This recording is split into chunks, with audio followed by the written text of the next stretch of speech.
Bonsoir à toutes et à tous. Je suis ravi de vous retrouver toutes et tous pour cette énième rencontre Vlil avec ce soir Éric Pessan pour son roman Ma Tempête aux éditions Aux Forges de Vulcain et David Molmans, qui est donc le fondateur, l'éditeur des éditions Aux Forges de Vulcain qu'on aime particulièrement depuis déjà plus de 3 ans. Et on est ravi que vous continuiez l'aventure avec nous, David et Éric. Et Éric, qu'on avait déjà reçu une première fois pour son ouvrage jeunesse dans la gueule du loup aux éditions École de loisirs. Alors, on va commencer déjà par aussi parler de votre relation à tous les deux, puisque c'est un premier roman chez Aux Forges de Vulcain pour Éric Pessan. Et en effet, une fois qu'on connaît, qu'on lit ce livre-là, on comprend évidemment les liens qui se tissent entre vous et on imagine à quel point c'était une facilité déconcertante que de prendre Éric Pessan aux Forges de Vulcain. David, j'aimerais que vous nous parliez de votre relation à tous les deux. La parole est à la défense et à l'accusation, mais parlez-nous de votre relation et aussi d'avoir pris ce manuscrit-là pour David dans la maison d'édition. Eric, je te laisse peut-être répondre. Euh, alors, euh, Comment dire? Il se trouve qu'après des expériences chez des grands éditeurs, avant j'ai publié chez Robert Laffont. Si je me fais dans l'ordre, hein, les grandes maisons, c'était Robert Laffont. Ensuite, ça a été Le Seuil chez Fiction et Compagnie. Ensuite, ça a été Albin Michel, puis Fayard.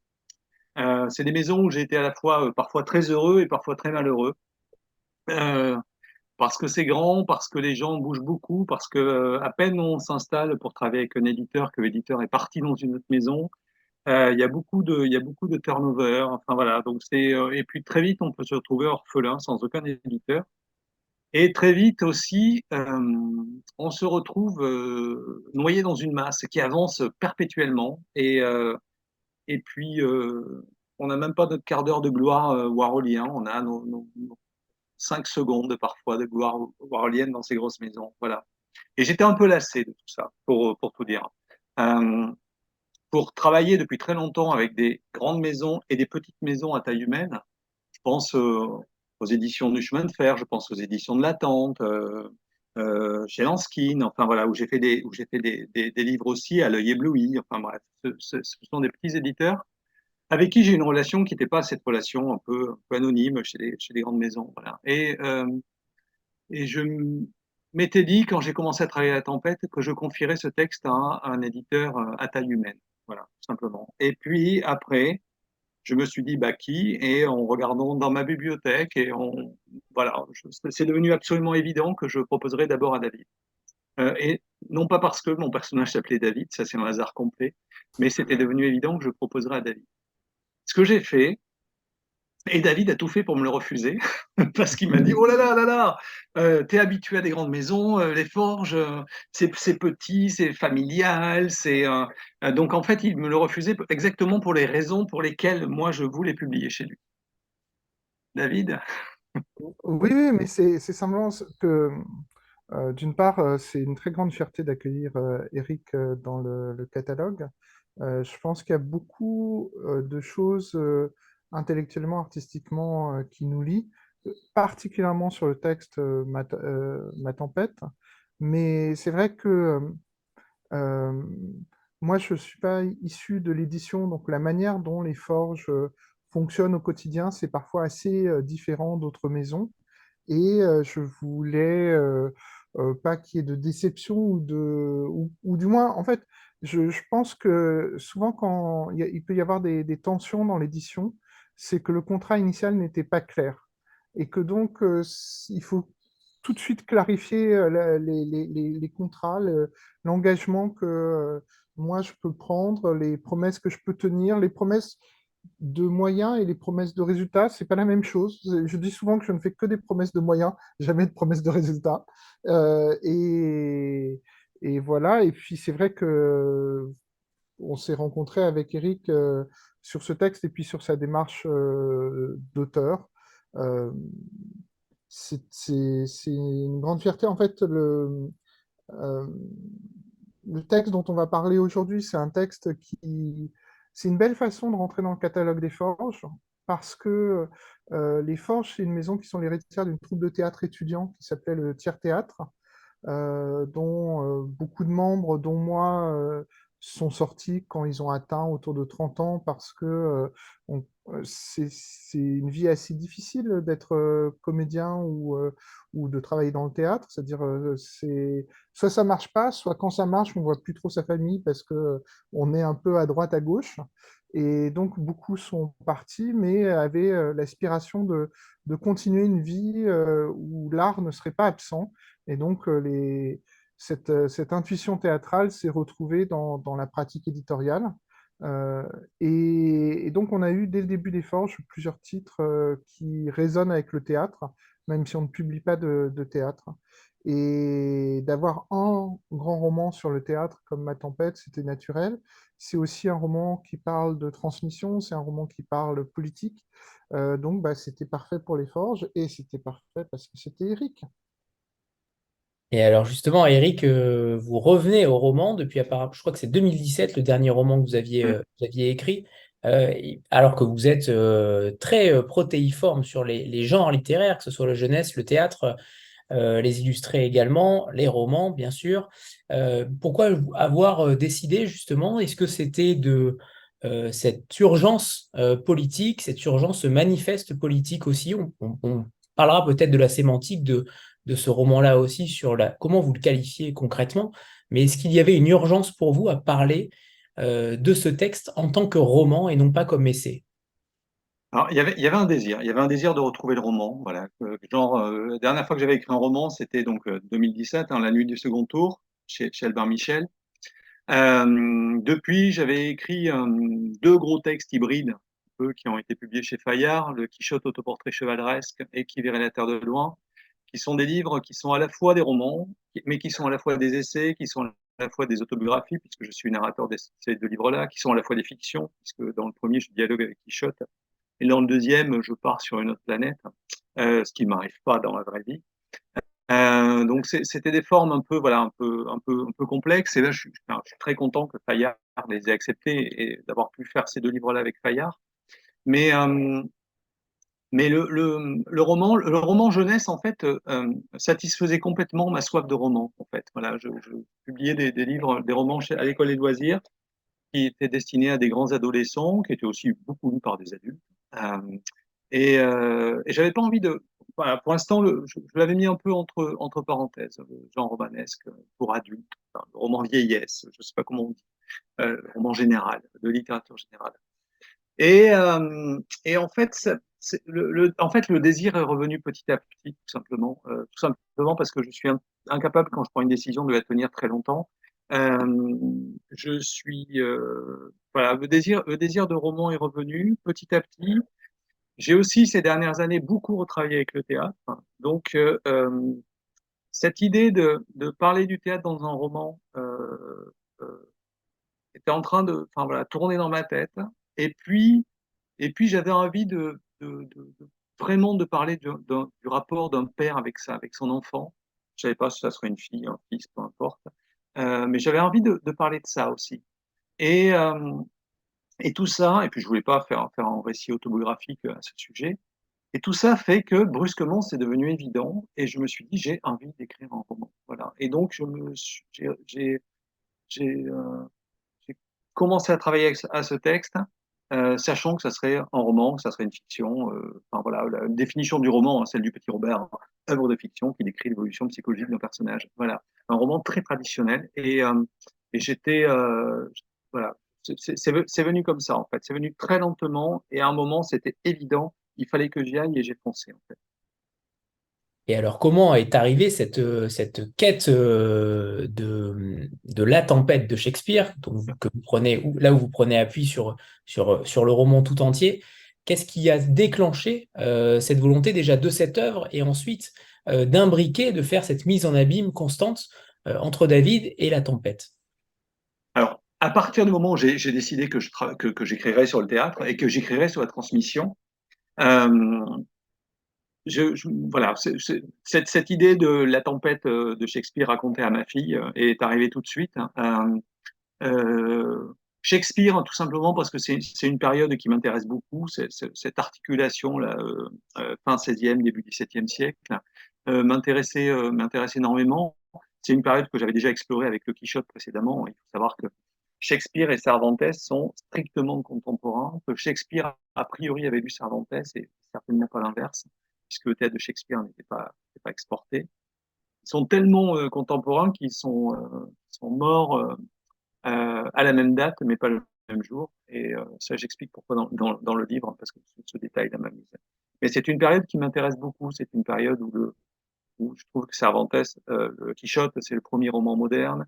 Shakespeare commence à écrire des pièces parce que les théâtres s'installent en tant que tels, c'est-à-dire des scènes avec des possibilités d'avoir des cintres, de pouvoir monter des décors, de pouvoir avoir des premiers effets spéciaux, si on veut. Avant, on jouait le théâtre sur les places publiques. Là, on commence à le jouer dans des lieux qui sont spécialement conçus pour jouer le théâtre. Donc, c'est une invention du théâtre moderne, c'est une invention du roman moderne. Donc, tout ça fait que cette période m'intéresse énormément. Euh, j'ai commencé à réfléchir vraiment très concrètement à cette histoire-là pendant la pandémie aussi. Et Shakespeare, à l'époque de Shakespeare, il y avait en permanence la peste, venez, repartez, revenez, repartez à Londres.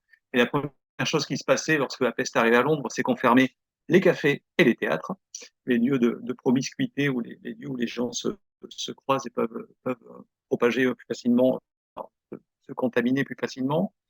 Donc il y avait ces éléments-là. Et après, quand je me suis dit que ça serait Shakespeare, pour moi, c'était évident que ça serait La Tempête pour deux raisons. Parce que dans la structure même de La Tempête, je voyais une manière de la réactualiser en faisant la structure propre de mon livre. La Tempête, hein, pour aller très très vite pour ceux qui n'ont pas lu, hein, c'est l'histoire de Prospero qui a été exilé, qui était duc de Milan. Il a été tiré du trône par son propre frère qui a pris sa place et exilé sur une petite île quelque part en Méditerranée avec sa fille Miranda. Donc cette espèce de rivalité entre deux frères, ça me donnait une structure pour mon roman. Voilà. Et le dernier élément, cette tempête, c'est le premier texte que j'ai lu de Shakespeare. Je l'ai lu adolescent parce que j'avais lu quelque part que un film que j'adorais, La planète interdite, des années 60 de science-fiction, était une adaptation SF de La tempête de Shakespeare. Je me suis dit, ouais, c'est vachement bien, donc le texte doit être pas mal. Et j'avais lu La tempête pour ça. Et, euh, et c'est un texte qui m'a accompagné, que j'ai relu régulièrement avec diverses traductions. Euh, donc voilà, tous ces éléments ont fait que je voulais parler de façon concrète et pas abstraite. C'est-à-dire que si je mettais si je mettais en scène d'une certaine façon un metteur en scène de théâtre, il serait en prise avec un texte et ça devenait évident que ce texte serait La tempête de Shakespeare. Alors, ce qui est très intéressant aussi, c'est que vous avez, j'imagine, dû faire de nombreuses recherches parce qu'on apprend beaucoup de choses, que ce soit sur le théâtre ou que ce soit sur Shakespeare, et que les citations que vous insérez du texte initial ont été traduites par vous-même. Et ça, c'est intéressant aussi. Vous dites que vous avez fait le choix de sacrifier le vers au sens. J'aimerais savoir Oui, quelle raison, parce que c'est quand même très intéressant aussi. Vous vous excusez auprès des spécialistes, je crois. Mais oui. voilà, c'est quand même un choix extrêmement fort de préférer plutôt le sens au vers même. Oui, parce que j'ai lu plusieurs traductions de Shakespeare. Je maîtrise assez mal l'anglais du début du XVIIe siècle, hein, parce que je ne suis pas du tout un traducteur et je suis pas du tout un spécialiste. Mais souvent, quand je travaille sur un texte, j'aime bien repartir de la version d'origine. J'ouvre une petite parenthèse. La première fois que je me suis retrouvé confronté à ça, c'est pour un livre qui n'existe plus, qui s'appelait Au Télémasque, qui était une commande qui avait été faite par une maison d'édition, Cécile Defaux, à des écrivains, de passer un an avec un ouvrage, de l'embarquer partout avec eux pendant un an et de raconter ce que ça fait de se trimballer toujours avec ce livre-là. C'est un livre évidemment important. Et c'est une collection dans laquelle tout le monde avait des références très sérieuses. Je me souviens d'un premier texte, c'était Philippe Forest qui parlait de Proust. Voilà. Et moi, j'avais décidé de jouer le jeu et de prendre un roman important de mon adolescence, c'est Le Shining de Stephen King. Et travaillant sur Le Shining de Stephen King, je m'étais rendu compte que la traduction était absurdement mauvaise. Elle datait des années 80. À l'époque, King n'était pas encore King, n'avait pas encore cette notoriété-là, et ça a été traduit vraiment comme de la littérature de guerre. Donc j'avais été déjà à l'époque obligé de retraduire tous les passages du King que je citais. Et je sais que ces temps-ci, là, il y a une nouvelle traduction du Shining qui paraît enfin. Ça a été enfin retraduit. Mais pour Shakespeare, euh, quand je lis les différentes traductions, il y a toujours des moments où je trouve ça tord un peu, ça coince, où on sent vraiment la patte du traducteur, Michel Derys par exemple, tout simplement euh, parce ils ont respecté la rime systématiquement. Le texte de Shakespeare est majoritairement rimé, pas toujours, mais principalement il y a des rimes. Et le fait de respecter la rime, ça fait tordre un peu le sens. Donc j'ai décidé de faire une traduction très littérale, en fait, de garder le maximum de sens de ce qui est dit, en ne tordant pas la langue française pour me débrouiller à refaire des rimes comme la langue anglaise. Ce qui est le travail d'un véritable traducteur de poésie, par exemple, ce que je ne suis pas. Et donc ça m'allait tout à fait de retrouver une certaine, presque une certaine, un texte à l'état zéro, quoi, un texte un peu blanc, un peu neutre, mais qui dit littéralement ce qu'il est en train de dire. Tout à l'heure, David s'interrogeait sur la différence entre un texte jeunesse et un texte adulte, vieillissant, peu importe comment on l'appelle. Mais en tous les cas, on vous a déjà reçu pour un livre jeunesse et c'est vrai que je vous avais peut-être posé cette question aussi en vous demandant finalement, est-ce que véritablement Dans la gueule du loup est un livre jeunesse? À mon sens, ça ne l'était pas forcément. Quel est le sens, quelle est la porosité entre les deux genres pour vous? Est-ce que ça s'inscrit au moment de l'écriture? Est-ce que finalement c'est le lecteur qui décide ce qui est jeunesse ou pas? Est-ce qu'au final on s'en fout de savoir ce qui est jeunesse ou pas?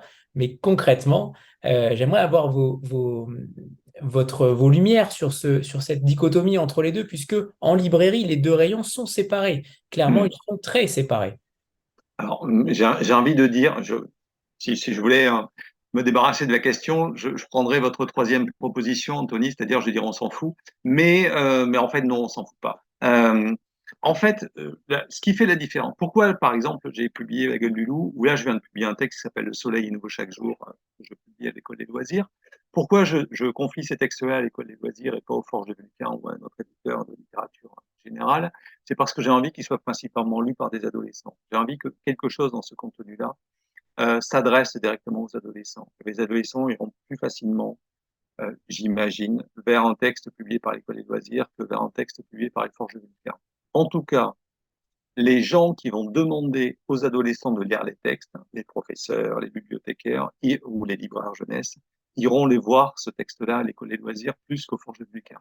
Voilà. Donc c'est presque une histoire d'adresse. Ensuite, il est vrai que certains de ces textes, en tout cas tous mes derniers textes à l'école des loisirs, pourraient paraître, d'ailleurs parce que la majorité de mes textes à l'école des loisirs, pourraient paraître dans des éditions de littérature vieillesse. Ça ne choquerait personne. Je les écrirai pas différemment. Il n'y a pas une grande différence d'écriture. Euh, c'est, c'est, euh, Est-ce que c'est en rapport c'est- au vocabulaire, par exemple? Est-ce que vous non, non, avez... non, non, non, non, non. C'est ni en rapport au vocabulaire, ni en rapport. Mon tout premier roman en jeunesse, qui s'appelait Plus haut que les oiseaux, qui était l'histoire d'un garçon qui avait plongé quelqu'un dans le coma en faisant une immense connerie. Il commençait à comprendre ses actes en lisant Crime et châtiment de Dostoïevski, donc c'est même pas par rapport aux références, c'est pas par rapport au vocabulaire, c'est c'est euh, c'est vraiment une adresse. À qui je parle, voilà, à qui je parle, à qui je m'adresse en faisant ça. Euh, et c'est pareil pour le théâtre. J'écris du théâtre adulte entre guillemets, j'écris du théâtre jeunesse. Quand j'écris un texte jeunesse, j'ai envie de me dire il y aura des adolescents dans la salle et ces adolescents dans la salle, ils recevront ce texte-là. Voilà, tout simplement. David, est-ce que tu veux intervenir? Tout à l'heure, on se posait la question, mais ça peut être intéressant de Euh, savoir si tu... Est-ce que tu vois après sur Ma Tempête autre chose qu'un livre adulte, finalement? alors, euh, il y a- il y a- ma réponse, elle est double, mais je vais vraiment faire une réponse d'éditeur et pas nécessairement de lecteur et encore moins d'auteur, parce que je suis pas auteur. C'est que euh, l'édition a quelque chose de très très concret qui va être que l'édition, on appelle parfois ça la chaîne du livre, c'est-à-dire qu'on est solidaire d'autres acteurs qui ont chacun leurs propres contraintes. Euh, Ce qui est important, c'est que chacun perçoive que ce sont des contraintes et pas des idéaux. C'est-à-dire qu'un libraire jeunesse, il va avoir du mal à vendre un livre à des adultes. C'est une contrainte, c'est pas un idéal, mais c'est une contrainte qu'il faut accepter pour travailler d'une certaine façon. Je pense que du côté des forges, j'essaye surtout de publier des textes qui me plaisent, ce qui fait que parfois en termes esthétiques, on va dire que leur sens esthétique excède un peu le rayon où ils sont. Donc, par exemple, il y a beaucoup de textes des Forges qui sont à la fois en littérature générale et en littérature de l'imaginaire. Et en y réfléchissant, il y a certains textes des Forges qui sont en littérature adulte ou littérature générale qui seraient lisibles en littérature jeunesse. Après, quand on présente un livre en librairie, on doit le présenter en un rayon. La manière dont est organisée la chaîne du livre fait qu'on ne fait pas ce qu'on appelle une double implantation, parce qu'il y a trop de livres en librairie, et donc si un éditeur arrive en disant «Je veux que ce livre il soit dans 3 rayons différents dans votre librairie», le libraire dira «Non, mais il faut laisser de la place aux autres, quoi». Voilà. Donc, ce qui peut arriver, c'est que parfois le libraire va déplacer un livre, c'est-à-dire se rendre compte que, d'après son expérience de lecteur en tant que libraire, il aura plus de facilité à vendre tel livre dans un autre rayon. Ça arrive, sachant que ça n'arrive que dans certains types de librairies. Dans les grandes librairies, c'est plus dur à mettre en place, et dans les enseignes comme Fnac et Cultura, c'est quasiment impossible de faire ces changements ou de les faire à l'échelle nationale, en fait.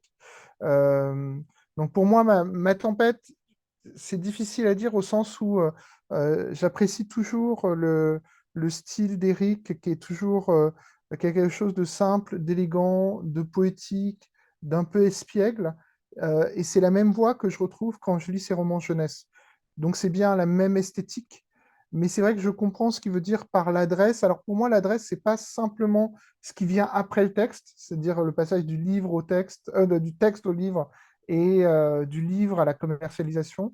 Mais c'est vrai qu'à 95% ou 99%, d'un point de vue esthétique, les textes me semblent souvent interchangeables. Enfin, du moins dans le cas d'Éric.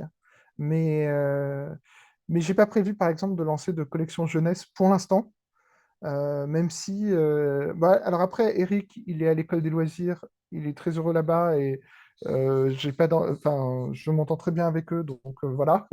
Claire Duvivier va aussi publier en jeunesse à l'école des loisirs.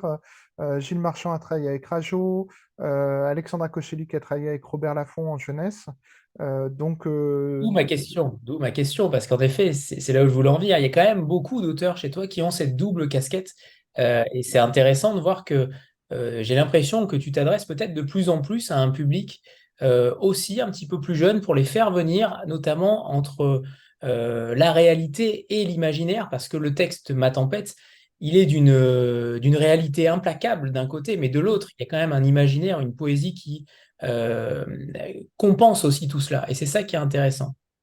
pour moi, c'est vraiment Ouais. un texte. Pardon, vas-y, Eric. Non, non, vas-y. J'intercale juste une remarque. C'était que quand moi j'étais adolescent, les littératures de l'imaginaire étaient des littératures qui étaient uniquement dédiées aux adolescents. Voilà. Il n'y avait pas d'adultes qui lisaient les littératures de l'imaginaire.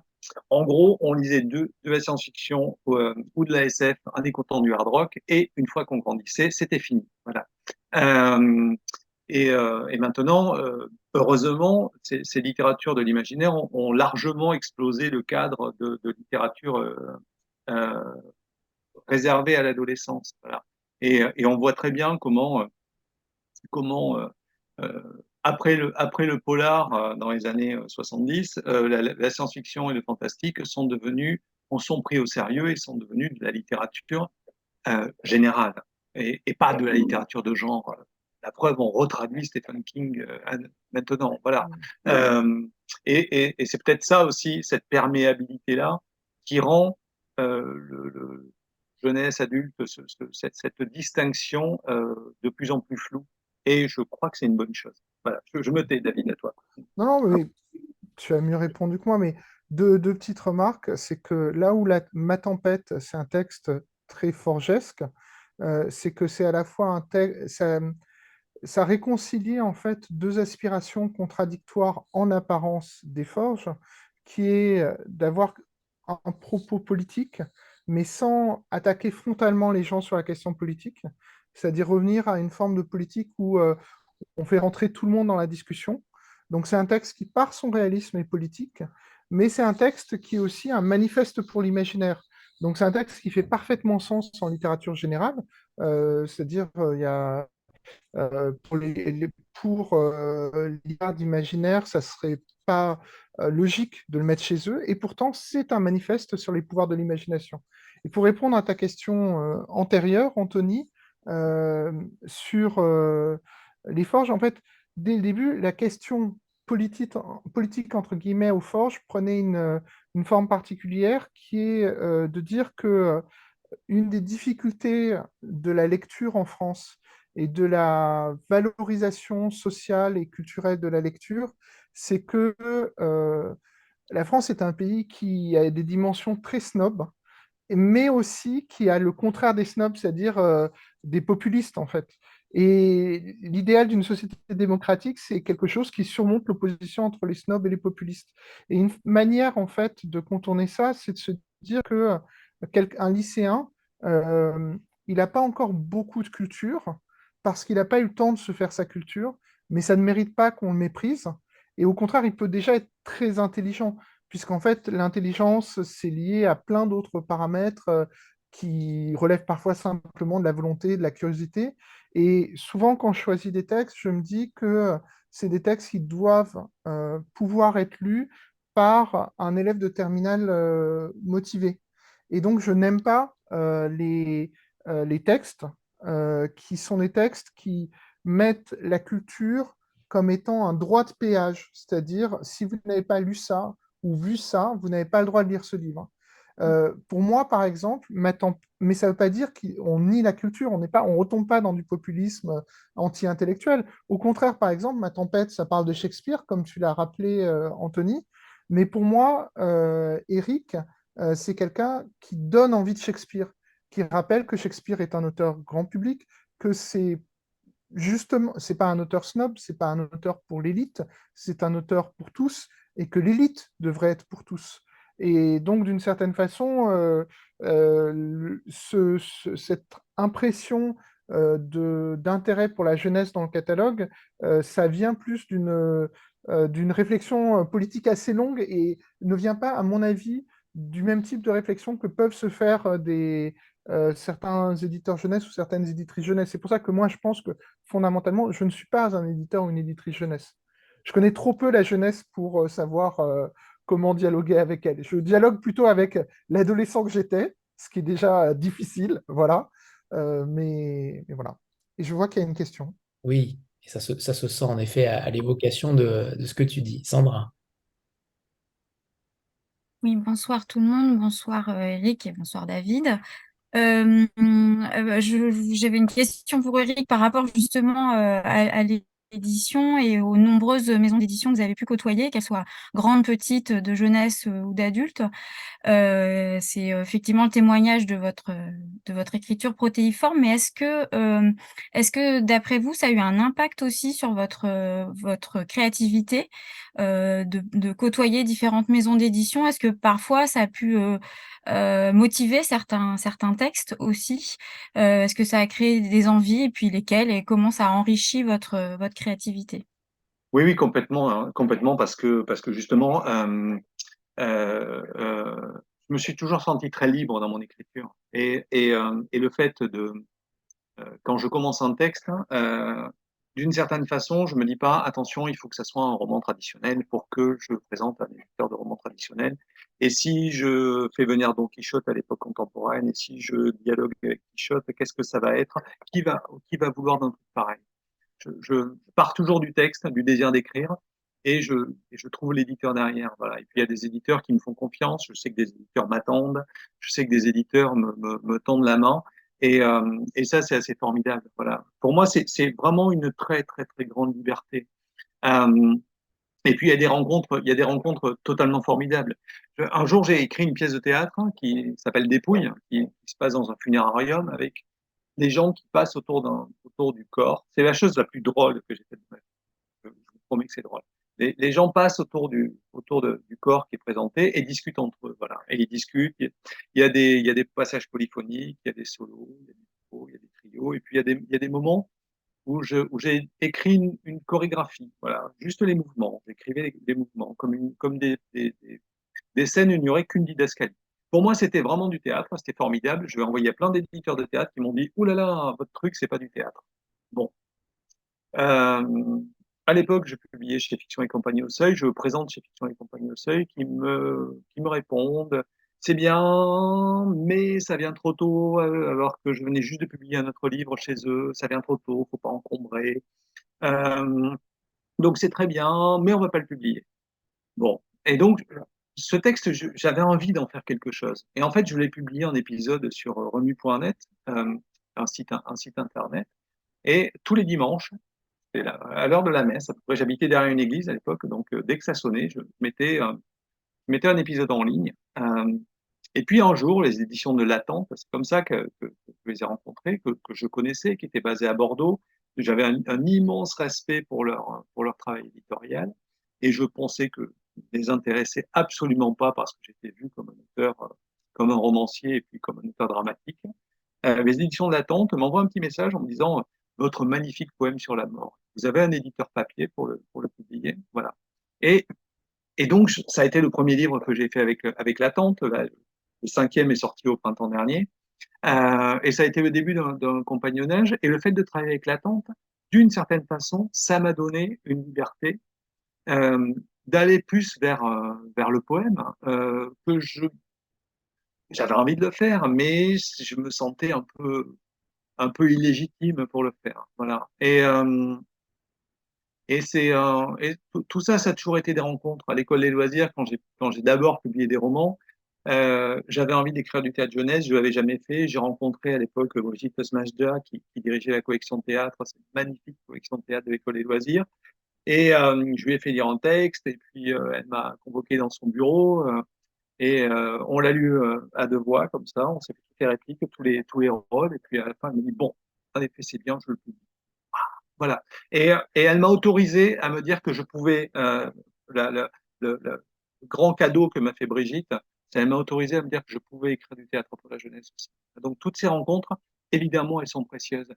Et en tout cas, ça me permet, quand j'attaque quelque chose, quand j'ai une envie d'écrire, d'y aller à fond. Et après, je me dis: il y a bien un éditeur qui va aimer ça. Et là, je travaille très concrètement sur quelque chose qui est très lent, dont je ne parlerai pas, mais qui a quand même un pas dans les littératures de l'imaginaire, parce que maintenant que j'ai un pied aux forges de Vulcain, David ne va pas se débarrasser aussi facilement que de moi. On en est ravis. Alors, on va revenir sur Ma Tempête parce il y a beaucoup de choses à en dire, il y a beaucoup de thématiques aussi, alors que le livre est plutôt court, mais on a l'impression que c'est très foisonnant, notamment sur le rôle d'un auteur. Et je vous cite page 13, où vous êtes ferme sur la position d'un auteur. L'auteur n'était pas encore le génie romantique habité par la nécessité, ne déviant pas de sa tâche, plutôt le besogneux serviteur de mille exigences. L'époque moderne voudrait des écrivains libres et guidés par leur seule volonté créative. Ils ont toujours été des vassaux obéissant à mille maîtres. Les commanditaires, les rois, les mécènes, l'air du temps, l'époque, la censure, le goût, la faiblesse, l'impératif besoin d'un repas, les subventions, le bon vouloir des metteurs en scène, les bourses des institutions. Jamais nulle part l'écrivain n'a été libre. C'est ainsi, et cela ne l'a pas empêché de construire des chefs-d'œuvre. Oui, C'est- J'aimerais qu'on revienne sur ce roman manifeste, parce qu'il y a beaucoup de choses qui sont dites, beaucoup de choses qui s'insurgent contre certaines choses, contre l'état du monde, qui s'insurgent contre des choses déjà préétablies, des choses que vous voudriez changer.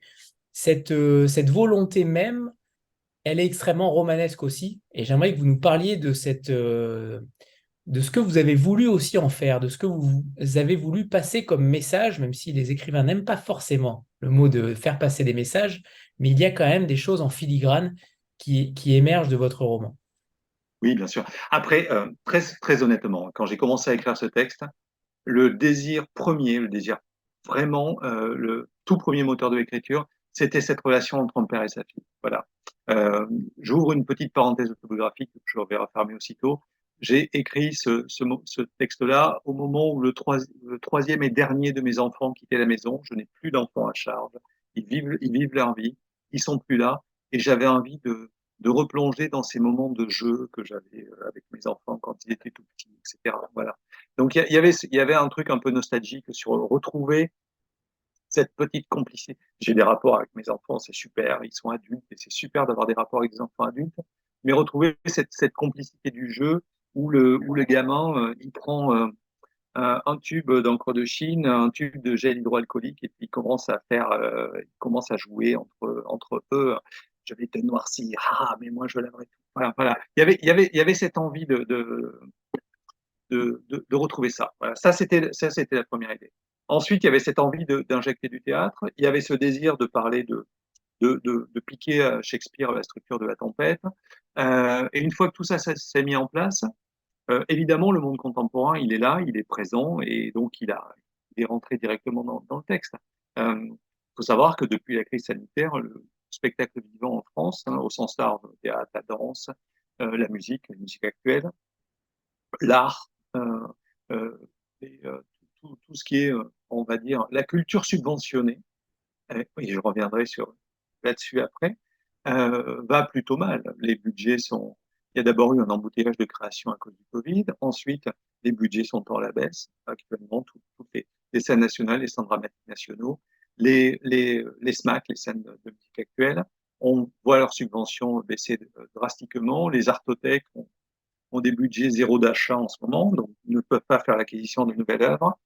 Euh, donc on est dans une période quand même où la culture est plutôt mise à mal, en tout cas ce qui se passe, il y a 10 ans, ça ferait la une des journaux, et là il y a tellement de choses qui nous tombent dessus que ça reste un peu plus ou moins invisible. Donc j'avais envie de parler de ça, j'avais envie de parler de ça. J'avais envie d'expliquer aussi ce qu'est la culture subventionnée, parce que je rencontre de plus en plus de gens, et y compris des jeunes gens, qui ne voient pas pourquoi un artiste peut toucher des subventions, qui ne voient pas pourquoi. Alors, ça ne leur posera pas de problème qu'une usine automobile touche des subventions, mais qu'un artiste touche des subventions, ils ne comprennent pas vraiment. S'il est vraiment bon, il va gagner de l'argent par lui-même, il n'aura pas besoin d'aide de l'État. Enfin, c'est un discours que j'entends de plus en plus. C'est un discours d'ailleurs qu'on me renvoie sur ce livre-là. J'ai même lu que c'était un pamphlet corporatiste pour défendre l'intermittence du spectacle, écrit par un intermittent. Donc, c'est quelqu'un qui ne sait pas que les écrivains n'ont pas le droit au chômage. Mais bon, bref. Enfin voilà, donc le monde, j'avais envie d'un livre tendre, j'avais envie de parler de ce que c'est de faire une mise en scène de théâtre. Je suis pas metteur en scène, mais j'ai suivi des créations de plusieurs de mes textes. J'étais dans les coulisses. J'ai même modifié le texte avant des premières parfois. Donc, j'ai accompagné des metteurs en scène, j'ai travaillé avec des metteurs en scène, j'avais envie de parler de ça. Et le monde tel qu'il est maintenant, forcément, il est rentré là-dedans. Voilà. Et, euh, et en essayant d'être le plus réaliste possible. Le passage que vous avez cité sur ce qu'est un écrivain, moi, c'est vraiment quelque chose que je pense. C'est-à-dire que on voudrait que les artistes soient totalement libres, etc. Les artistes, ils sont jamais libres. Déjà, ils sont jamais seuls. Il travaille avec son éditeur. Un auteur de théâtre, il va travailler avec un metteur en scène, il va travailler avec des comédiens. Il va se retrouver sur le plateau, il y a un comédien qui va lui dire, écoute, ce que tu as écrit, là, j'arrive pas du tout à le dire.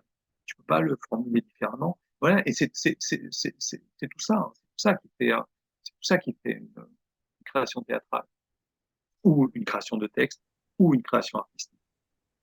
Et je lis donc un deuxième passage, notamment sur la rentabilité, où vous dites, un jour, les acteurs et metteurs en scène ne seront plus intermittents, c'est la pente de l'époque. On veut de la rentabilité, du retour sur investissement, du profit. On ne veut plus indemniser des créateurs lorsqu'ils créent.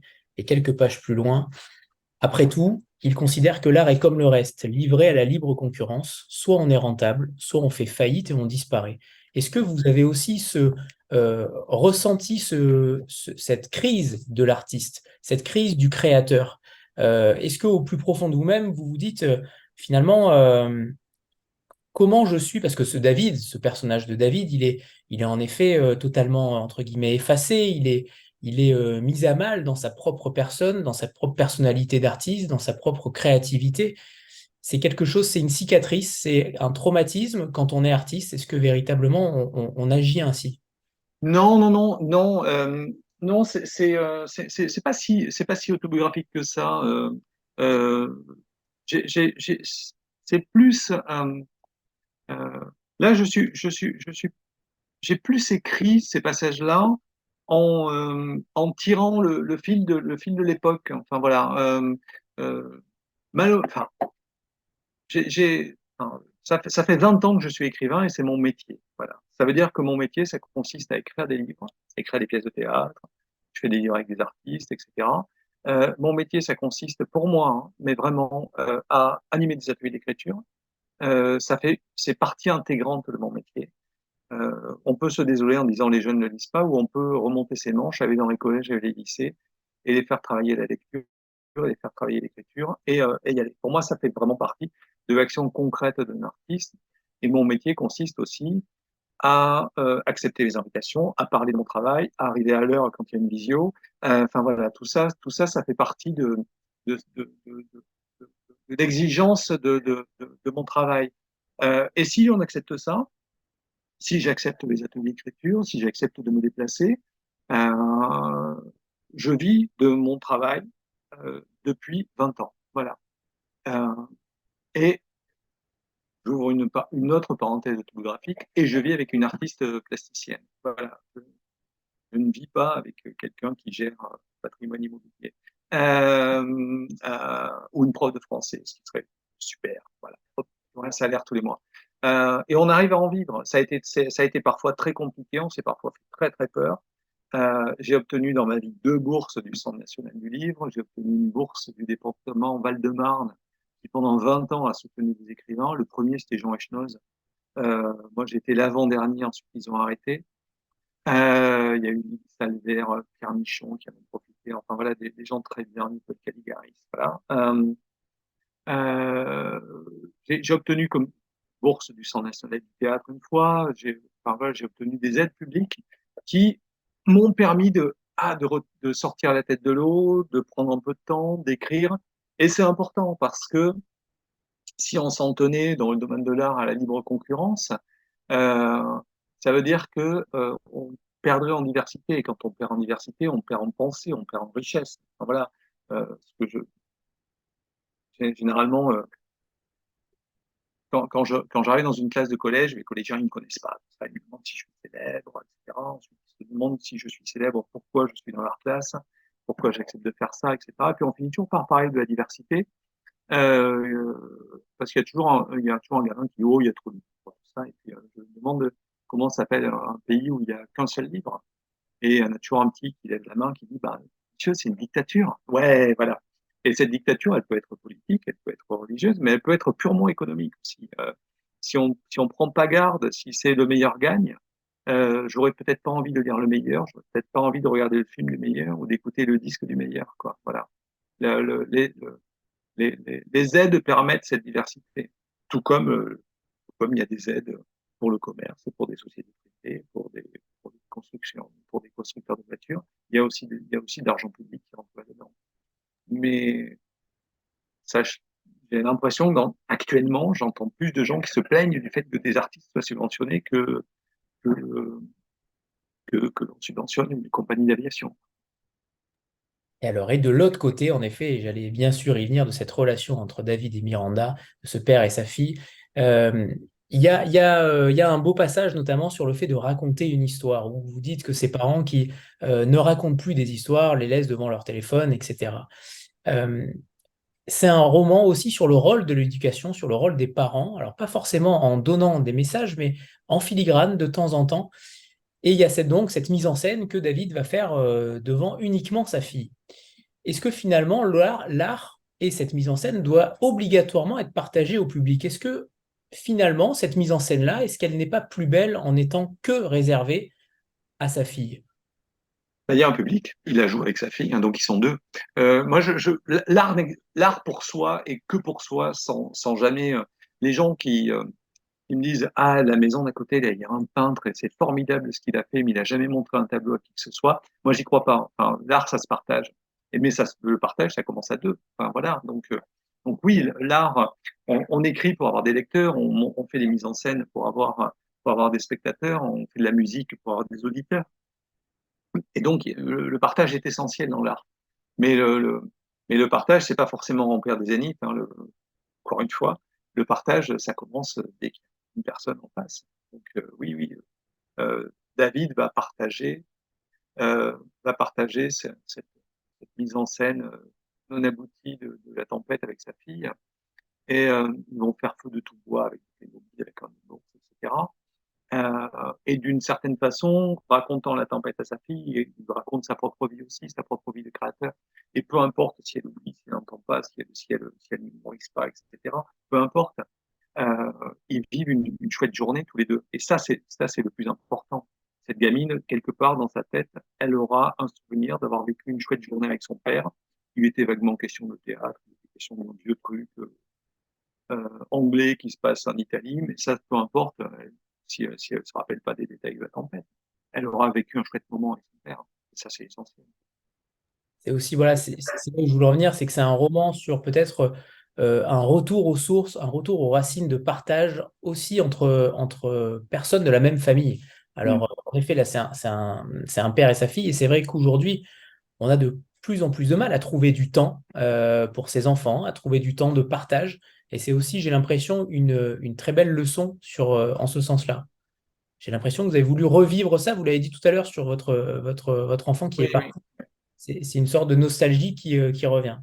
Oui, après, on n'est pas dans une famille idéale parce Non, que on va en David parler. est un frère et ça et c'est l'horreur, hein. Mais oui, oui, le partage. Enfin, je sais pas. Pour moi, ça a toujours été évident que j'ai lu des histoires à mes enfants, que j'en ai inventé, que j'ai brodé sur des histoires. Que des fois ils avaient des livres qui me plaisaient pas, donc je faisais semblant de leur lire, mais je leur racontais une autre histoire à la place. Je les ai amenés au théâtre, je les ai amenés voir des concerts, etc. Et pour moi, c'était essentiel, ça fait partie de mes valeurs. J'ai construit ma vie autour de l'art, donc c'était absolument essentiel que mes enfants vivent de l'art. Et puis voilà. Et ils ont été comme tout enfant normal. Dès qu'ils entraient dans un musée, ils n'en pouvaient plus, ils poussaient du hurlement, ils voulaient sauter par la fenêtre. Ils supportaient plus d'aller voir des spectacles et d'aller au théâtre. Et ils ont eu des périodes de rejet complet où ils ont décidé de plus jamais lire un livre de leur vie. Donc c'est normal, voilà. J'ai eu des rapports normaux avec mes enfants. Euh, et je reste convaincu que, en tout cas, ils ont goûté au livre, ils ont goûté au musée, ils ont goûté au concert, ils ont goûté au théâtre. Et dans leur vie de jeunes adultes maintenant, ils ont cette facilité-là de pousser certaines portes. Ouais. Et à côté de Miranda, il y a quand même Anne, sa femme, qui est très importante, c'est le moins qu'on puisse dire, puisqu'elle supporte la charge du foyer totalement. Et ça, c'est plutôt aussi très intéressant parce que c'est rare dans ce sens-là.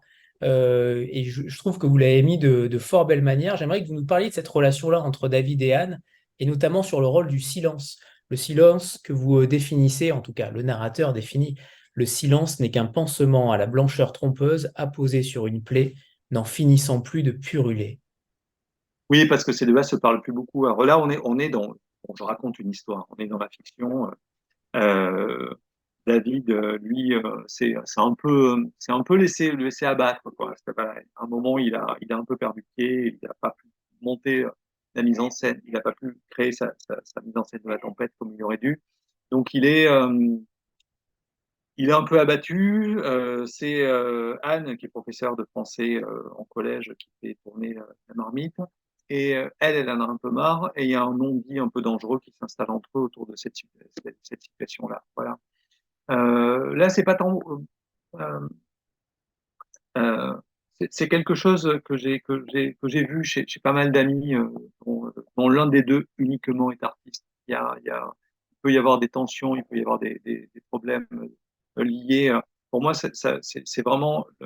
J'avais envie de parler de la vie d'artiste d'une certaine façon, et ça faisait partie intégrante des difficultés de la vie d'artiste au sein d'un couple, lorsque juste l'un des deux l'est. Voilà. Donc pour moi, c'était assez important. Et, euh, et oui, je pense que le silence est toujours euh, le, le silence est toujours le syndrome de quelque chose qui couve et donc qui éclatera à un moment ou à un autre. On est bruyant par essence. Quand on se tait, c'est que ça va. Est-ce que à travers l'écriture du roman, pendant que vous écrivez, euh, comment vous étiez, dans quel état d'esprit vous étiez? Est-ce que on peut encore rêver en 2023? Est-ce que Ouais. parce qu'il y a quand même beaucoup de choses qui relient au rêve, à notre avenir dans ce roman. Il n'est pas que sombre, et c'est ça qui est évidemment très intéressant. Il y a toujours cette petite part de lumière qu'on voit d'ailleurs à travers la couverture d'Elena Vieillard, toujours de très très belles couvertures. Mais la tempête n'est que temporaire finalement. Mais vous, en tant qu'écrivain, en tant qu'auteur, comment vous voyez aussi les choses? Quelle thématique vous aborderiez plus tard pour faire aussi bouger les lignes? Alors, bon, déjà, alors, votre question, ça m'amène à trois réponses. Premièrement, comment j'étais quand j'écris? J'étais très heureux d'écrire ce livre-là. Voilà. Et c'est aussi pour ça qu'il est très resserré. Il fait une grosse centaine de pages, même s'il parle de plein de choses, etc. Il y avait un bonheur évident à écrire ce livre-là, parce que j'étais dans le jeu. Voilà.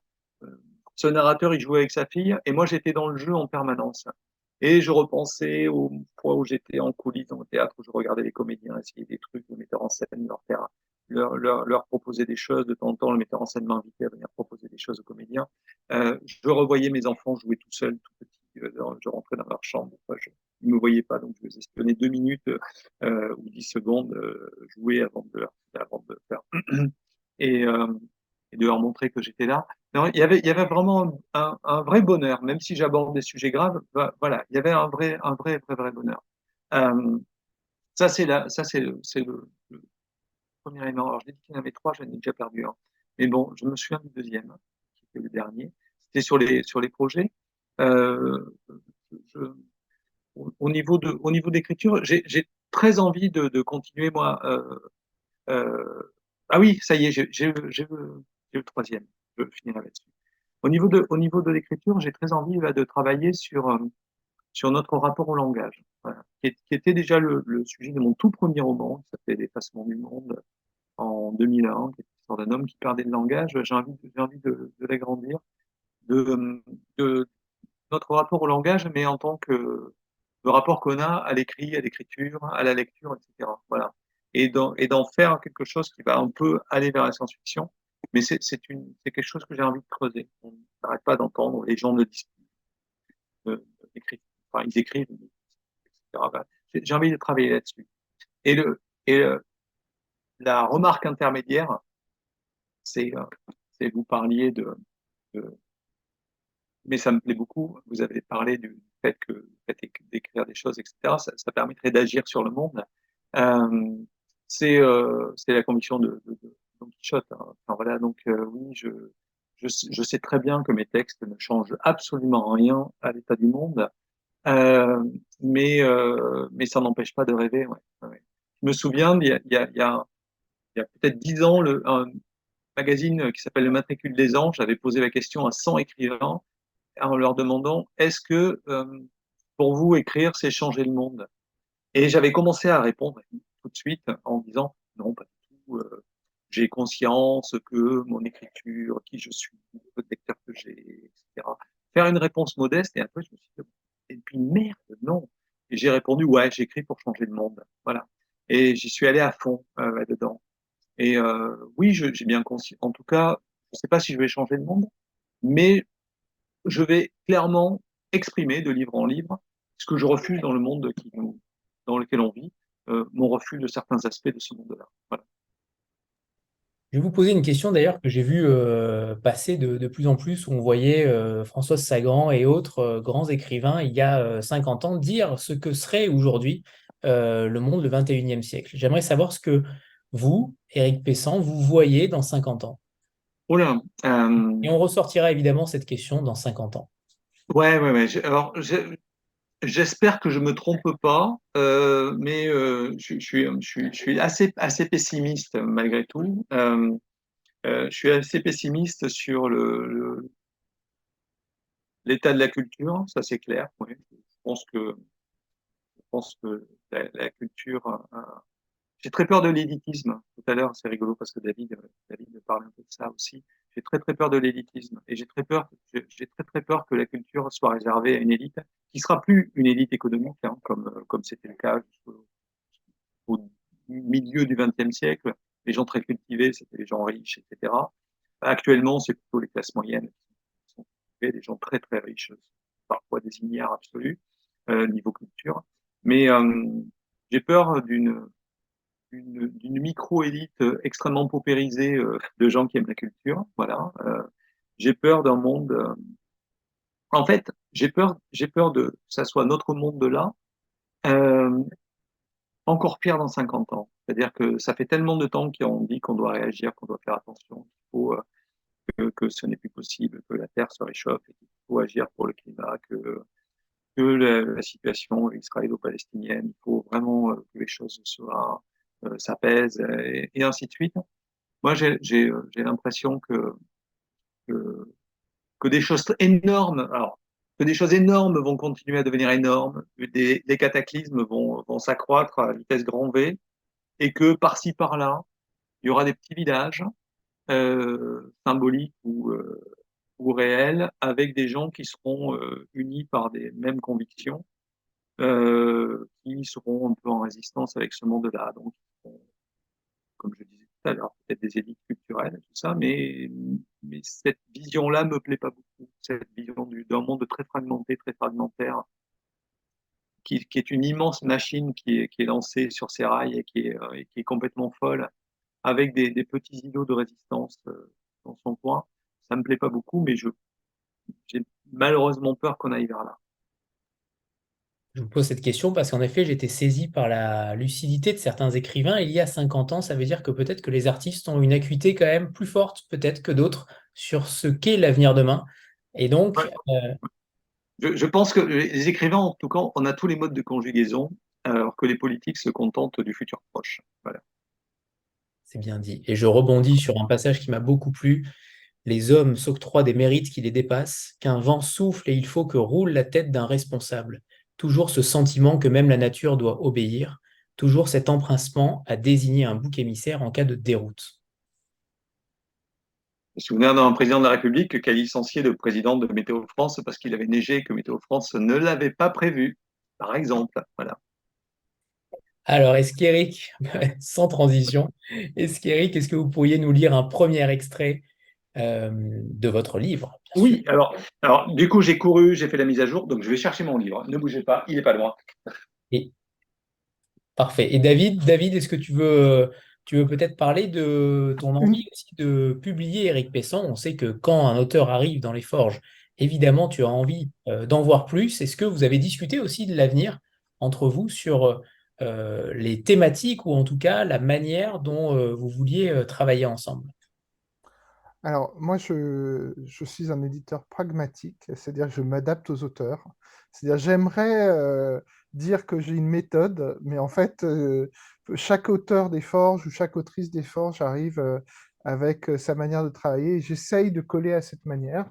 Donc, voilà. Mais on a parlé effectivement de l'avenir avec Eric et j'espère que l'avenir d'Eric est aux Forges. Mais tout à l'heure, il a donné quelques pistes sur son prochain texte, mais bon, on a encore le temps. Donc, je reviens juste sur une petite chose qu'on n'a peut-être pas assez dit, c'est que un autre aspect qui, moi, m'a beaucoup marqué dans ce texte, c'est que j'ai des souvenirs, j'ai fait quand j'étais en CP, quand j'avais à peine 5 ans, mes parents ne pouvaient pas me faire garder donc, ils m'ont casé dans un truc qui venait à peine d'être créé à Paris, qui s'appelait les Ateliers Bleus. C'était c'était des loisirs organisés par la ville de Paris. Et j'ai fait du théâtre comme ça, alors à très forte dose, parce que je me suis tapé les Ateliers Bleus 4 jours par semaine. Donc, j'ai fait 1h30 de théâtre, voire 2 heures de théâtre par jour pendant tout le primaire. Puis, j'ai fait du théâtre après. Et j'ai des souvenirs de choses magiques au théâtre. C'est parfois, il n'y a pas de décor, il n'y a pas de costume. Le texte est complètement embryonnaire parce qu'on va plus ou moins improviser. Et il y a un moment, c'est quasiment ontologique. Jusqu'à un point T, c'est des gens qui sont sur scène. Au-delà du point T, c'est les personnages qui sont là, la situation est là, et voilà, et c'est complètement magique. Et ce que je sentais en lisant le texte d'Éric, c'était quelqu'un qui avait vu ça, qui avait vécu ça plusieurs fois.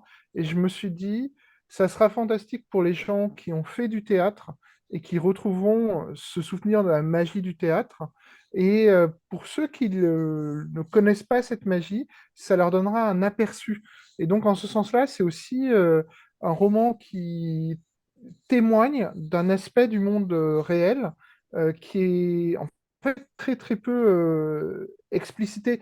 Très souvent, en fait, quand on a des textes qui parlent d'art, ils vont se concentrer sur autre chose que l'art. C'est-à-dire, dans les romans où on voit des romanciers, on parle de la vie sociale des romanciers, on parle qu'ils boivent jusqu'à 5 heures du matin, qu'ils ont des trucs là sous les coudes, sur leur veste en velours, et voilà. Mais on ne montre pas les œuvres que créent les personnages de fiction. Et là, ce qui est fantastique, c'est que c'est un texte sur l'art qui montre vraiment quelque chose qui se passe dans l'art et qui montre aussi le monde social qu'il y a derrière, c'est l'aspect réaliste du roman. Voilà. Et c'est une autre raison pour laquelle je trouve que c'est un très très grand texte. Et on va faire une petite photo de groupe avant qu'Éric nous lise un extrait. Voilà, c'est l'heure. Parfait. 3, 2, 1. C'est bon, parfait. Éric, c'est à vous. Bon, je lis, j'ai le droit de lire 2 extraits? Un tout petit bout du début et un tout petit bout un petit peu plus loin. Le Ah, début, bien juste. sûr, bien sûr, bien Ouais. sûr, 2 extraits. Mais le deuxième, on le Alors, garde pour tout à l'heure pour terminer la ok, rencontre. ok, très bien. En fait, j'ai envie de lire le début du roman, voilà, parce que j'étais. En fait, j'ai écrit ce roman. Je ne le fais pas. C'est pas toujours le cas. J'ai écrit ce roman réellement par ordre chronologique, en commençant acte 1 et puis en dévidant. Et quand j'ai trouvé ce début, je me suis dit, des fois, il me faut du temps. J'écris le début avant, etc. Là, dès que j'ai trouvé le début, je me suis dit, c'est bon, je tiens ce qu'il faut et je continue comme ça. La mer est une enfant éclatant de rire au spectacle des bateaux en détresse. À des hauteurs vertigineuses, mousseuses et déchaînées, des vagues s'élèvent, tourbillonnent, s'enroulent, écument et s'ouvrent, comme si elles obéissaient à un caprice espiègle. Lourdes, elles hésitent un instant, demeurent suspendues pour mieux terrifier les hommes d'équipage hébétés, dont les appels se perdent, mangés par le tumulte. Sur le pont d'un navire, les marins au souffle court hurlent pourtant. Ils ne peuvent se résigner au silence. Ils implorent le capitaine de leur voix inaudible. Solidement agrippé à un mât, le maître d'équipage les aiguillonne. Surnomme ces hommes mes petits cœurs, leur ordonne de garder courage, de ne pas renoncer à l'espoir comme à la lutte. Il faut imaginer la scène. Partout ça court, ça s'agite, ça tire une voile, ramène le mât, siffle, peste, rage, pleure. Nous, d'inutiles bouts, arrime et sécurise, maudit les flots et les vents, et le sort et la misère, qui a poussé ces hommes à chercher sur les mers une fortune que les terres leur refusaient. Entre deux bourrasques à tordre les eaux, en tendant l'oreille, on perçoit les prières et des cris de rage. Un navire est en perdition, des vagues immenses masquent le ciel, dansent et se rient des efforts humains. L'homme appartient au sable, à la glèbe et au roc, pas à l'écume, pas aux rafales et aux abysses. Marins et passagers fixent de leurs grands regards écarquillés la fureur de la nature. Ils s'en trouvent pour inviter l'eau furieuse à briser leur nuque d'un coup, comme on abrège les souffrances d'un animal, plutôt que de continuer à le torturer. Autrefois, on raconte que les matelots préféraient ne pas savoir nager pour mourir plus rapidement, en cas de naufrage. Le maître d'équipage fulmine, renvoie les passagers dans leur cabine. Ils n'ont rien à faire sur le pont, ils gênent les manœuvres. Ils jouent le jeu de la tempête. Il en appelle à la patience de la mer. Lui seul ne suffira pas. Peu importe qu'un roi soit à bord du navire. Les vents ne savent pas reconnaître une couronne d'un chapeau troué. Les gueules grandes ouvertes des vagues mordent indifféremment nobles ou ignobles, balsam ou gueux, monde et immonde. L'océan avale tout autant les serviteurs que ce n'est pour être servi. Le bateau est à ce point malmené qu'il devient difficile de distinguer l'est de l'ouest comme le haut du bas. Certains parmi les proches du roi, enfermés dans sa cabine, remontent sur le pont pour menacer de faire pendre le maître d'équipage s'il ne parvient pas à extraire le navire de la tempête. Ils le traitent, l'enfant bouche à demi ses oreilles, fait mine de ne pas entendre, de fils de pute, de cabot. La mère est une enfant qui rit aux éclats en écoutant les mots des hommes apeurés, ces pauvres créatures impuissantes qui prétextent le moindre ouragan pour s'insulter ou s'entretuer. L'enfant est trop jeune encore pour connaître la signification des insultes. Elle rit de voir son père grimacer en les prononçant. Merci, Eric. Alors, j'aimerais qu'on parle aussi de la forme, parce que ce n'était pas forcément une obligation d'écrire ce livre en 5 actes dans un lieu, évidemment, qui n'est que l'appartement. Donc, on est en vase clos, dans un huis clos, sur une seule journée. cinq actes, évidemment, comme la pièce de Shakespeare, où on va alterner entre la tragédie célèbre et la vie tragique de David. Cette volonté propre, alors ce n'est pas un texte de théâtre, hein, il n'y a pas la mise en page théâtrale, bien entendu, mais il y a quand même ce clin d'œil, je ne sais pas comment on peut appeler ça. Pour vous, il fallait absolument que ce soit dans cette forme-là. Est-ce qu'il y a eu aussi avec David des changements, des hésitations, des changements narratifs, des changements sur la forme même du texte? Comment vous avez décidé que ce texte-là, que Ma Tempête, soit sous cette forme-là? Alors là, dès que je savais que je travaillais sur la tempête, je savais qu'il y aurait 5 actes et un prologue. J'ai rajouté un petit entracte parce qu'à un moment, Miranda fait la sieste, elle est petite, elle a 2 ans, il faut qu'elle dorme, c'est tout.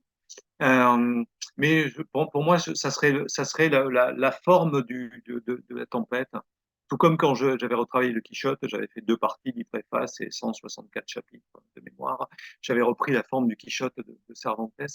C'est hyper confortable de rentrer dans une forme qui a été décidée par quelqu'un d'autre, hein. C'est comme mettre un vieux pull un peu doudou. Enfin, voilà, pour moi, c'était évident. Et puis, quand je l'ai proposé à David, David m'a posé des questions sur le prologue final. Il m'a posé évidemment quelques questions à certains endroits sur des petits éléments du texte avant de rentrer dans la phase qui est la phase à la fois normale et assez exaltante de correction. Voilà, presque ligne à ligne, mais, mais on n'a jamais eu de discussion de fond sur la forme. Il fait non de la tête. Il dodeline. C'est un texte, mais c'est aussi, je pense, le témoignage du fait que Eric est un auteur publié depuis 22 ans maintenant. Et donc, il a une maîtrise. euh, c'est un vrai maître, au sens où il est maître de son talent. Et donc, c'est un texte qui est arrivé, qui était extrêmement prêt d'être le texte qui allait être publié. Donc, ça fait partie de l'histoire des forges, des textes le... auxquels j'ai le moins contribué. Je ne contribue pas en tant qu'auteur, je contribue en tant qu'éditeur. Mais c'est vrai qu'on a fait un travail assez simple de page à page, ligne à ligne, où Mm. c'était plus parfois des interrogations de ma part, c'est-à-dire toutes les 10 pages, il y avait un mot, je me disais, est-ce que c'est le bon mot? Puis on discutait 3 minutes et on se dit, ah, c'est le bon mot en fait. Et, Non, et non, voilà, donc pas vrai. non, non, non, non, ça a été très, très, très agréable. Mais non, le texte. Alors, je reviens juste sur une chose, c'est que Eric dit que il a, il rentre dans le manteau de quelqu'un d'autre en adoptant une forme qui existe déjà. Mais en fait, certes, elle existe déjà, mais c'est la forme parfaite pour ce roman, parce que ce roman, c'est vraiment un fond-forme au sens où ça ne pouvait être exprimé, tout ce qui apparaît dans le texte, que comme ça, et cette forme ne pouvait donner que ce fond, en fait. Donc d'ailleurs, c'est un peu étrange si on pense juste des processus artistiques, c'est que moi, plus le temps passe, plus je pense que les bons romans, c'est les fonds-formes. C'est la chose la plus difficile à trouver, parce que souvent, quand je vois des jeunes écrivains qui essayent d'apprendre, et je pense qu'on peut apprendre à écrire en lisant beaucoup, en écrivant beaucoup, et parfois peut-être mais certains se tournent vers parfois les manuels d'écriture ou les manuels de scénario. Et en fait, les manuels de scénario, bah, ça sert à faire des scénarios, pas des romans, parce que les scénarios, il y a des formes typiques d'histoire, mais qui ne marchent pas nécessairement pour un roman. Et puis même quand on arrive à les faire fonctionner, si on fait juste d'un roman un bon scénario, bah, on est passé à côté de ce qui fait un roman, c'est-à-dire le fait que le roman peut aller vers le fond-forme, c'est-à-dire on peut se trouver dans des situations où la forme et le fond vont se dissocier. On va se retrouver avec un scénario bien construit et puis on ne sait pas pourquoi on a construit le scénario comme ça alors que ce qu'on voulait dire c'était ça. Et en fait, ben voilà, les bons moments, c'est des fonds formes. Et Ma Tempête, pour moi, c'est un fond forme. Ça parle de tempête, et ça parle de la tempête de Shakespeare, ça parle de théâtre, ça parle de Shakespeare, ça parle de famille, ça parle de transmission, ça parle de fraternité, comme la tempête de Shakespeare. Et ça ne pouvait se jouer que en une journée, en un seul lieu, avec une seule action et en 5 actes. Et on l'imagine parfaitement adapté au cinéma. En tout cas, je me suis déjà Mhm. fait le film dans ma tête. Mais ça parle aussi de fiction en tant que telle. Et j'aime beaucoup quand les auteurs parlent de littérature, ils parlent de fiction ou de leur propre rôle.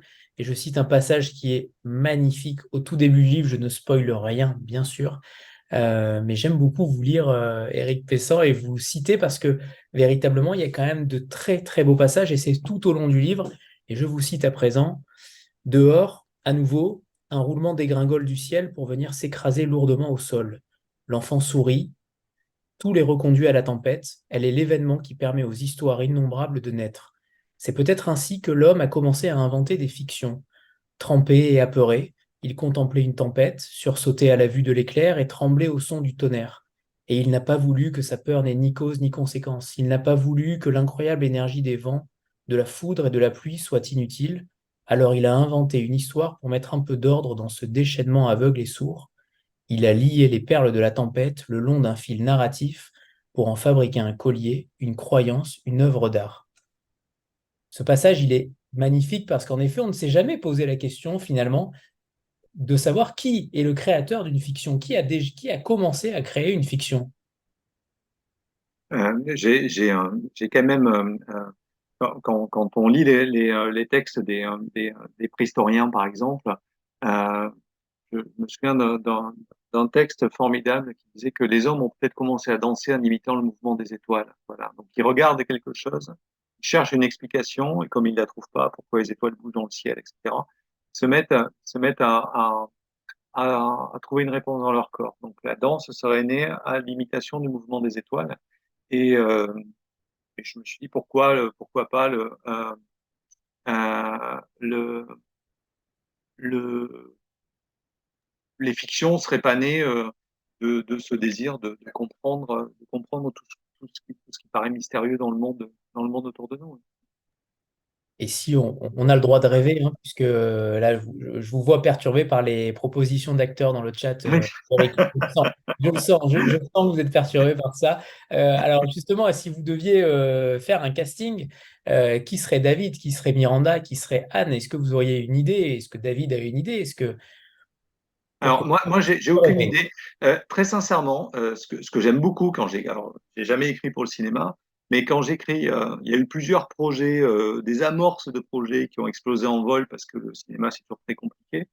Mais ce que j'adore quand j'écris pour le théâtre, en tout cas, c'est une fois qu'un metteur en scène a mon texte entre les mains, c'est qu'ils me surprennent et qu'ils me disent, bah, tiens, j'ai pensé à tel personnage à tel acteur pour le casting, etc. Et voilà. Et donc, euh, parfois, c'est des acteurs que je connais pas, parfois, c'est des acteurs que je connais. Et là, cette surprise-là, j'adore, hein, parce que brusquement, euh, quand quelqu'un met en scène un texte que j'ai écrit, le texte, il m'appartient plus. Enfin, c'est la vision, et j'espère être poliment trahi, parce que brusquement, le metteur en scène va s'approprier mon texte et va l'amener à des endroits où je n'ai pas pensé que le texte était déjà placé. Ça veut dire que là, il se l'approprie et il en fait quelque chose. Donc, ça serait pareil pour le cinéma. Moi, j'ai pas de, j'ai pas d'image, je vois pas mes personnages. Enfin voilà, ou je les vois trop. Enfin voilà, David, j'avais pas besoin de lui mettre un visage. J'avais plus ou moins le mien, même si c'était une fiction. Dès que quand j'écris un roman avec un adolescent comme personnage principal, je ne vois pas de visage, je vois mon visage de moi comme lorsque j'étais adolescent.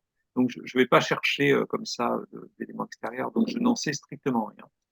Et par contre, voilà, que les metteurs en scène, que les réalisateurs me contactent et puis on en discutera ensemble.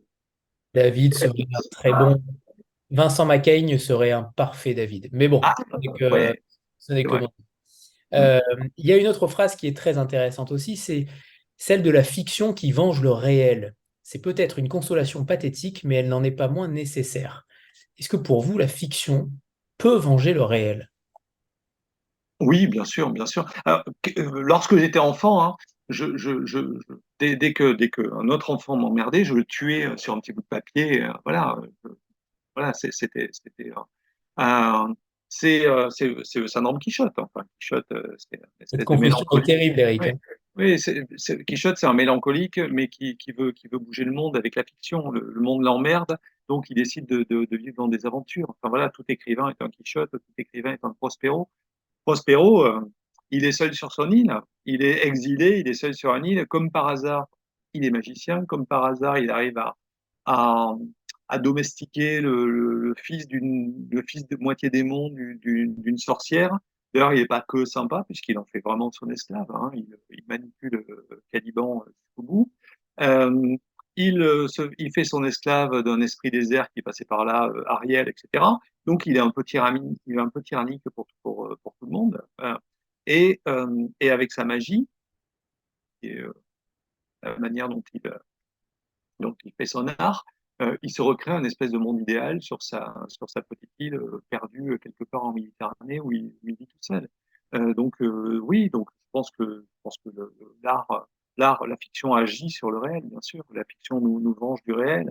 Euh, et c'est ce que je dis, c'est ce que je dis à tout le monde. Il y a un poème d'Henri Michaud que je lis souvent aux enfants quand je vais dans les classes, qui s'appelle La cave aux saucissons, où il explique que quand c'est au début de La vie dans l'épice, si ma mémoire est bonne, il explique que donc dans le poème, hein, quand un personnage l'embête, ben, il le prend, il le triture, il le malaxe, il le broie finement, il le met dans un boyau, il l'accroche dans sa cave et il en fait un saucisson. Voilà. Et que si ce personnage continue dans la vie réelle à embêter les gens, c'est pas son problème puisqu'il sait que le véritable, il est dans sa cave et il est transformé en saucisson. Euh, et avant de lire ce poème d'Henri Michaud, j'ai fait ça toute ma vie. Et puis un jour, j'ai découvert que Henri Michaud l'avait écrit. Et j'ai décidé de tomber amoureux d'Henri Michaud. Ça se comprend. J'ai une dernière question par rapport au titre et par rapport à cette allégorie de la tempête. Ce choix de titre, j'imagine, il est évidemment évident quand on lit le livre, mais quand même, je sais qu'au Forge, les titres ont une certaine histoire. Il y a toujours une petite anecdote quant au titre au Forge de Vulcain. Alors peut-être que c'est l'exception qui confirme la règle, mais est-ce que vous avez décidé du titre ensemble? Qu'est-ce que vous en avez fait de ce titre-là? Est-ce qu'il y avait un autre titre? Et si c'est le Euh, cas, on aimerait aussi savoir lequel. C'est la première fois de ma vie où je ne trouvais pas de titre sur un texte que j'ai écrit. Ça s'appelait La Tempête. Et je n'arrivais pas à trouver un autre titre que La Tempête. Et j'ai dit à David, au secours, j'ai besoin d'un titre. Et David a réfléchi. Et à un moment, il me dit, pourquoi on l'appellerait pas Ma Tempête? Voilà. Il a changé une lettre à mon titre de travail et c'était d'une évidence absolue. Et là, je remercie mille fois David. Mais vraiment, alors il y a quelques auteurs des Forges qui m'avaient dit, parce que j'en connais à côté, qui m'avaient dit, oh, tu verras, il est un peu pénible avec les titres. Mais c'était formidable. Je n'avais pas de titre. En changeant une lettre à mon titre de travail, il m'a vraiment trouvé le titre idéal, quoi. Voilà. Merci. David. Le Forgeron. Ouais. Tu veux intervenir, David? Non. Non, Oui. non, non, non, non, non, Oui. ça s'est passé comme ça. Voilà. David, il a Euh, été formidable ce soir pour faire l'animation pendant que je faisais les mises à jour de Zoom et formidable pour trouver le titre de mon livre. Voilà. Il est formidable à plein d'autres égards aussi. Et oui, mais on l'aime beaucoup. le texte était déjà superbe et en fait, pour moi, le titre était évident parce que il fonctionne à tellement de niveaux. En fait, être pénible, c'est simplement parce que quand on aime beaucoup un texte, on veut qu'il rencontre les lecteurs et les lectrices. Et il y a plein de livres dont le titre est devenu presque une embûche qui a masqué un texte fantastique. Je ne dis pas que tous les titres des Forges ont fonctionné, mais les rares fois où on n'a pas mis le bon titre, ça me réveille encore la nuit en me disant qu'on a empêché à certains... Parce que c'est à la fois une question commerciale et une question esthétique aussi. C'est-à-dire que le paratexte, c'est-à-dire le quatrième de couverture, le titre, le dessin de couverture, l'illustration de couverture, ça change un peu le fonctionnement esthétique d'un texte. parce qu'on prend l'objet dans ses mains et donc à chaque fois, voilà. Parfois on triche, par exemple, quand il y a des livres dont l'incident déclencheur arrive très très tard, bah, en fait on le met sur le quatrième de couverture parce que ça donne un surcroît de tension. D'une certaine façon, on triche, voilà. Mais je suis content de ce titre. Après, on va dire que 99,99% du travail avait déjà été fait, donc c'était assez facile d'arriver à la fin. C'est comme là l'influenceur qui jette du sel à la fin comme ça. C'était ça, alors qu'en fait le plat est déjà salé. Euh, mais, mais voilà, c'est vraiment un fantastique roman, donc je suis très fier que Les Forges le publient. Eh bien, on va terminer cette rencontre avec un deuxième extrait, Eric. C'est à vous. Eh ben, en fait, je voulais lire l'extrait que vous avez lu tout à l'heure, donc j'en ai choisi un autre, du coup. Euh, Ça se passe pendant la tempête. Enfin, ouais, ça y est, il pleut vraiment beaucoup dehors et il y a un peu d'orage, etc. La fillette se lève contre le torse de David. Sa respiration est lourde, encombrée. Il a appris avec elle combien souvent les enfants s'enrhument. Elle gazouille en sans langue secrète, celle qui ne comprend pas. Elle chante pour se rassurer. Il l'écoute en évitant de penser au passage du temps. Un jour, elle sera trop grande pour qu'il lui donne le bain. Un jour, elle ne se roulera plus en boule contre son ventre. Dire que s'il n'était pas sans emploi en ce moment, il ne vivrait pas ses instants avec elle. Anne s'est fendue en deux lorsqu'elle va cesser d'allaiter pour reprendre le travail. Elle va garder des semaines une tristesse lourde, une déchirure. David la comprend. Il faudrait qu'il passe des castings, qu'il démarche pour animer des ateliers, qu'il rebondisse. L'idéologie de notre époque est tout entière dans un ballon. Ne jamais rouler, rebondir sans cesse, craindre l'immobilité, curieusement assimilée à du vide. Ne plus bouger, pourtant, c'est avant tout penser et ressentir. David ne bondit pas. Il profite de ses journées avec sa fille, profite d'une grève, d'une tempête. Il se fabrique des souvenirs qui l'empêcheront, plus tard, de regretter d'avoir si peu partagé. Le souffle se tranquillise. Miranda a ce geste qui n'appartient qu'à elle. Elle glisse une main au bas de son dos, à la couture du short. Elle frotte l'étiquette entre deux doigts. C'est son geste de sécurité. Depuis sa naissance, elle n'a jamais été constante. Elle a changé de doudou aussi souvent que possible, pourvu qu'il ait une étiquette satinée. C'est pratique. Le moindre vêtement se transforme aussitôt en doudou. Ses parents ne coupent plus les étiquettes. Elle la rassure. Ce petit frottement attendrit ses angoisses. David fait l'étoile de mer. Miranda proteste. Il ne faut pas qu'il bouge. Alors il obéit, reste immobile. L'enfant monte et descend à mesure qu'il inspire et expire. Cette petite pause improvisée, juste entre la première et la seconde scène de l'acte 2, pourrait s'éterniser. David ferme les yeux, les lumières des éclairs traversent parfois ses paupières. La fillette ne sursaute pas, elle reste calme. Il est calme. Le monde devrait s'effondrer. Rien ne peut être plus beau que cette lenteur et cette confiance. Un coup de tonnerre, qui ne les concerne pas, rebondit de façade en façade. Merci, Eric.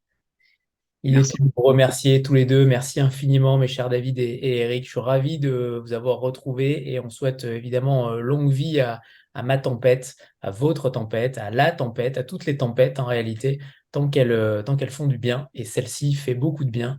Alors merci infiniment à tous les deux. Et merci à tous. Merci Anthony, merci de votre patience à vous tous. Voilà, et encore mille excuses de mon retard. Et, euh, et à très bientôt donc. À bientôt Anthony. Merci. Au revoir tout le monde. Merci Au infiniment. revoir. Bonne soirée à tous.